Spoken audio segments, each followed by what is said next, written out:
ഇലൈഹിം യൗമൽ ഖിയാമ വലാ യുസക്കീഹിം വലാ യുതഹിറുഹും. അവരെ അല്ലാഹു നോക്കുകയില്ല, അവരെ അല്ലാഹു കടാക്ഷിക്കുകയില്ല, അവരെ അല്ലാഹു പരിശുദ്ധിപ്പെടുത്തുകയില്ല തന്നെ. ആദരവായ റസൂലുള്ളാഹി തങ്ങൾ പറയുകയാണ്, 3 വിഭാഗം ആളുകളാണത്.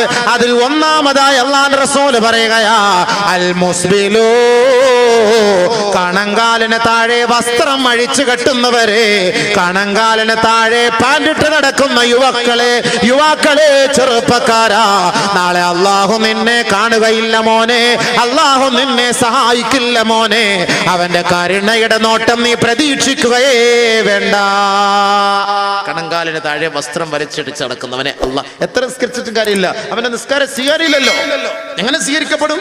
കണങ്കാലിന് താഴെ വസ്ത്രം കുറച്ച് മുകളിലോട്ട് കയറ്റിയാൽ മതി, കുറച്ച് മുകളിലോട്ട് ഇട്ടിയാൽ മതി. ഇപ്പൊ പെണ്ണുങ്ങളുടെ ശൈലിയായി മാറി, മുകളിലോട്ട് കയറ്റി ഇവിടം വരെ എന്ന് പറയും, ഇവിടെ പകുതി വരെ. നേരത്തെ നബിതങ്ങൾ പറഞ്ഞതൊക്കെയാണ് പണ്ടത്തെ ശൈലികളാണ്.